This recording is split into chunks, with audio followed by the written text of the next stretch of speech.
depuis 1 an et demi, nous sommes utilisés, corvéables à merci, pour encadrer toutes sortes de manifestations, d'événements et de crises. Est-ce que c'est juste ou injuste de vous pointer du doigt de temps en temps sur des faits précis? Écoutez, je crois moi à la responsabilité individuelle. Donc effectivement, faut savoir à qui on parle, tout simplement. Donc est-ce qu'il y a des auteurs d'infractions ou de délits? Est-ce qu'ils sont identifiés?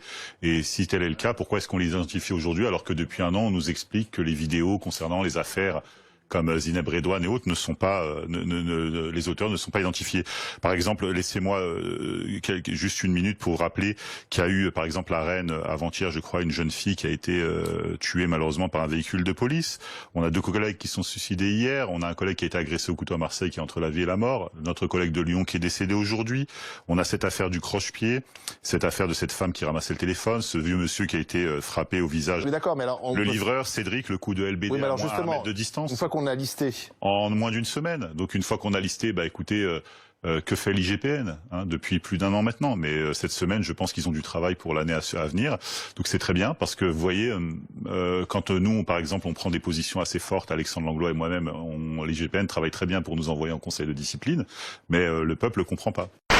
Quand on voit un policier en feu, souvenez-vous cette image qu'on a vue sur les Champs-Élysées, sur laquelle on a jeté un cocktail Molotov, un policier en feu, ou des policiers qui ramassent des pavés comme ça, ou les 16 policiers qui ont été attaqués devant la gare Saint-Lazare la semaine dernière, qui sont tombés dans un guet-apens tendu par des Black Blocs, c'est inadmissible aussi. Effectivement, cette logique de compter les points et de remettre la balle au centre entre les manifestants et les policiers est sans doute intéressante en termes de communication.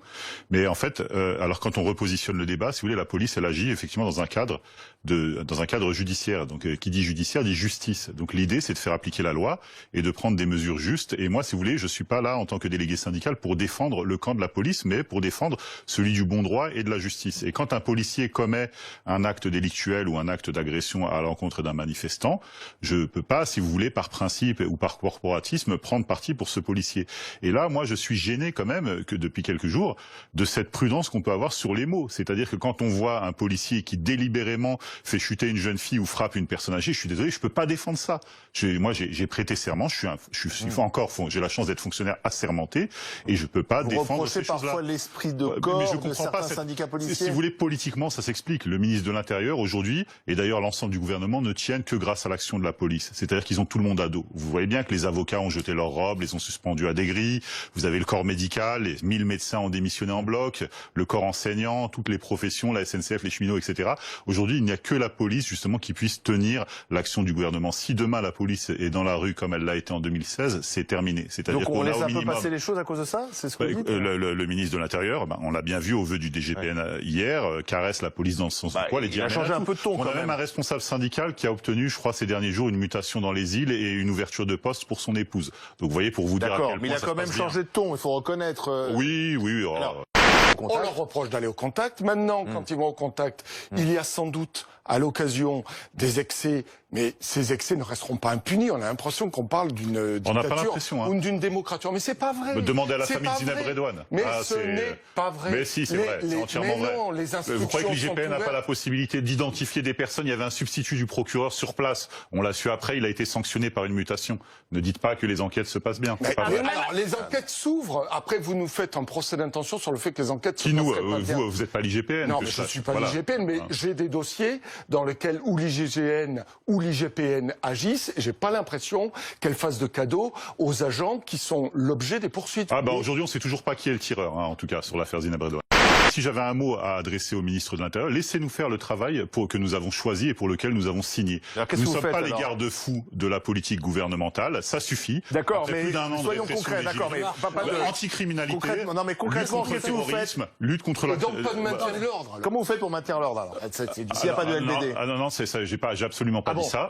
C'est qu'à un moment, quand vous avez une manifestation par semaine depuis plus d'1 an et ensuite que le chiffre se multiplie au moins par 2 ou par 3, c'est-à-dire que la semaine dernière c'était jeudi et ensuite samedi, c'est qu'il y a une anomalie et que le problème est d'ordre politique. Donc ça veut dire que les policiers ne doivent plus maintenir l'ordre tant qu'il y a plus de... Mais pourquoi est-ce qu'on décrète l'interdiction? Pourquoi est-ce qu'on décrète l'interdiction des manifestations? Moi j'étais à Place d'Italie, les gens sont arrivés pour manifester en bus de la France entière, une demi-heure après le début du rassemblement, on leur a notifié l'interdiction du rassemblement pour risque de trouble à l'ordre public. Le rôle d'un policier, c'est quand même d'exercer le maintien de l'ordre. Ouais, mais après tout dépend ce qu'on met derrière le maintien de l'ordre. Si c'est interdire aux gens d'aller manifester et violer justement cette liberté liberté non, mais fondamentale. Vous ne pouvez pas soutenir ou même suggérer avec, quand même que les ordres reçus par les forces de sécurité sont des ordres illégitimes quand il s'agit simplement de maintenir l'ordre. Mais voilà, de il y a maintenir des l'ordre. Et la manif de la place. Mais on n'est pas d'accord sur ce qu'est le maintien de l'ordre. Et la manif de la place d'Italie, elle a été interdite par le préfet allemand, je me souviens bien. Une demi-heure après son début. Un samedi, il a eu raison de l'interdire. Il y avait un millier de Black Blocs qui défonçaient tous sur la place. Heureusement, c'était la place qui ont démoli la stèle du maréchal Il aurait dû Juin. l'anticiper et justement, c'est avec les renseignements généraux, la DRPP, dont c'est le travail, c'est-à-dire anticiper la présence des Black Blocs et l'interdire au moins la veille, pas une demi-heure après son commencement. Ils avaient arraché toutes les caméras de vidéosurveillance de la place Les gens sont venus. Les casseurs, pas les manifestants, les casseurs. Noir, là, non, mais vous faites semblant de pas comprendre ce que je suis en train de dire. Je fais semblant de comprendre. Il y a des manifestations qui ont été interdites et quand même les gens sont venus manifester. Donc non, ça s'est pas passé comme ça. Ils sont venus manifester et on leur a interdit sur place. Moi, je parle de place d'Italie. Je vous repose la question, que doit faire la police? Elle doit pas maintenir l'ordre?